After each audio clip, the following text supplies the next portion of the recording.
వాడుతున్న వారందరికీ ట్రై సంచలన నిర్ణయం అనమాట. అందులో వచ్చేసి ఎయిర్టెల్ కావచ్చు, జియో కావచ్చు, విఐ కావచ్చు, అది బిఎస్ఎన్ఎల్ సిమ్‌లు అయితే వాడుతుంటాం కదా! అయితే ఇక నుంచి సంచలన నిర్ణయం తీసుకుందనమాట. సో, ఇప్పుడిప్పుడే ఇంపార్టెంట్ అప్డేట్ అయితే రావడం జరిగిందండి. చివరి వరకు చూడండి, స్కిప్ చేయకుండా ఇన్ఫర్మేషన్ అయితే అర్థమవుతుంది. మొదటిసారి ఛానల్ చూస్తే తప్పకుండా సబ్స్క్రైబ్ చేసుకోండి. ఇటువంటి లేటెస్ట్ అప్డేట్స్ ఎప్పటికప్పుడు మీ ఫోన్ నోటిఫికేషన్ రూపంలో ఉచితంగా అందించడం జరుగుతుందనమాట. అదేవిధంగా చూస్తున్నారు కానీ లైక్ చేయడం మర్చిపోతున్నారు. వెంటనే లైక్ చేయండి. మనం మొబైల్ ఫోన్‌లో అయితే వాడుతుంటాం. అయితే కొంతమందికి డేటా అవసరం ఉంటుంది. కొంతమందికి కాలింగ్ అవసరం ఉంటుంది. కొంతమందికి ఎస్ఎంఎస్‌లు అవసరం ఉంటాయన్నమాట. అన్నిటికి కలిపి ఒకేసారి ఇప్పుడు రీఛార్జ్‌లకు సంబంధించి ఒక అప్డేట్ అయితే ఇచ్చారు.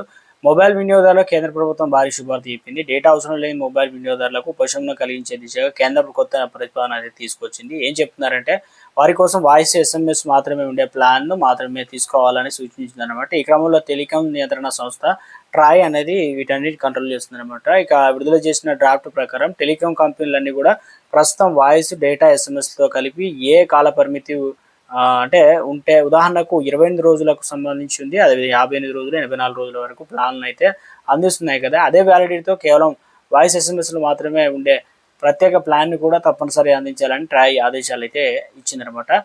అలాగే ఈ నాన్ డేటా ప్లాన్ల ధరలు కూడా ఉన్నాయి. డేటాతో కూడినటువంటి ప్లాన్ల ధరల కన్నా తక్కువగా ఉండేయాలని చెప్పేసి ట్రాయ్ ఆదేశాలు. ఎందుకంటే డేటా అనేది వినియోగం ఉంటుంది. ఆ డేటా వాడకుండా కొంతమందికి 2 కూడా కలిపి అందరికీ సమానంగా ప్లాన్ ధరలు ఉన్నాయి. ఇప్పుడు అలాగే ఏం చేస్తున్నారంటే ఆయా ప్లాన్లలో డేటా వాడుకున్న వారికి ఒక రేటు ఎక్కువగా ఉంటుంది. డేటా వాడని వారికి ఒక రేటు తక్కువగా ఉంటుందన్నమాట.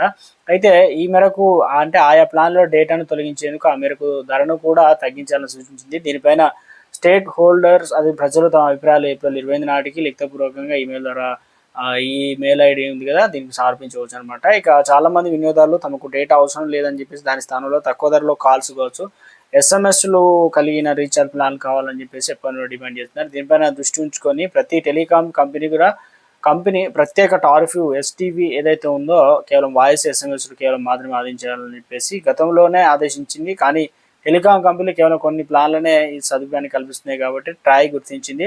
వాయిస్, ఎస్ఎంఎస్‌లో మాత్రమే కలిగి ఉండే ప్యాక్‌లను లభ్యత తక్కువగా ఉంది. దీనిపైన వినియోగదారుడి నుండి అనేక ఫిర్యాదులు రావడంతో ట్రాయ్ కొత్త నిబంధనలు తీసుకురావడం జరిగిందనమాట. ఈ నిర్ణయం అమల్లోకి వస్తే ఇంటర్నెట్ వాడని సాధారణ మొబైల్ వినియోగదారులకు రీఛార్జ్ భారం కూడా చాలా వరకు తగ్గే అవకాశం అయితే ఉంది. ప్రస్తుతం టెలికాం కంపెనీలు అందిస్తున్న నో డేటా ప్లాన్లు అనేది ఏ రకంగా ఉందో చూసుకున్నట్లయితే ప్రస్తుతం వోడాఫోన్ ఏదైతే ఉందో ఐడియా కావచ్చు 2 కలిపి ఉంటాయి కదా! సో, రూ. 99 ప్లాన్ అనేది అందిస్తుంది తక్కువ ధర. అదేవిధంగా ఎందుకంటే అంటే డేటా వాడరు కాబట్టి. అందులో భాగంగా టాక్ టైమ్ 99 అంటే దాదాపు 200 ఎంబీ డేటా ఉంటుంది. 15 రోజుల పాటు లభిస్తుంది. అలాగే 28 రోజుల పాటు ప్లాన్ 2 జీబీ డేటా, 300 ఎస్ఎంఎస్‌తో అన్‌లిమిటెడ్ కాలింగ్ అయితే ఉంటుంది.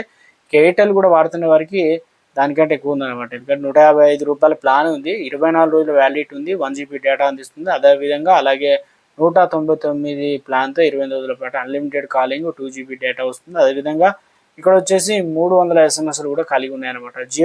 రిలయన్స్ సంబంధించి 198 ప్లాన్ అయితే అందుబాటులో ఉంది. 14 రోజుల వ్యాలిడిటీతో పాటు 2 జీబీ డేటా, అన్‌లిమిటెడ్ కాలింగ్ కూడా అందిస్తున్నారన్నమాట. ఇవన్నీ కూడా సవరించి ఇప్పుడు ఐడియా వస్తది కదా! ఐడియా కావచ్చు, విఐ 99 ప్లాన్ మాత్రమే ఉంది. సో, ఈ ప్లాన్ లాగా వచ్చే అవకాశాలు అయితే ఉంది. ఇవన్నీ కూడా వర్కౌట్ అయినట్లయితే సో, ఇక ఏదైతే రీచార్జ్ సంబంధించిన ధరలు తగ్గింపు ఉండే అవకాశాలు అయితే ఉందన్నమాట. మొత్తానికి ఇవన్నీ కూడా వినియోగదారులకు గుడ్ న్యూస్ అనే విధంగా అప్డేట్స్ అయితే రావడం జరిగిందన్నమాట. మొత్తానికైతే మొబైల్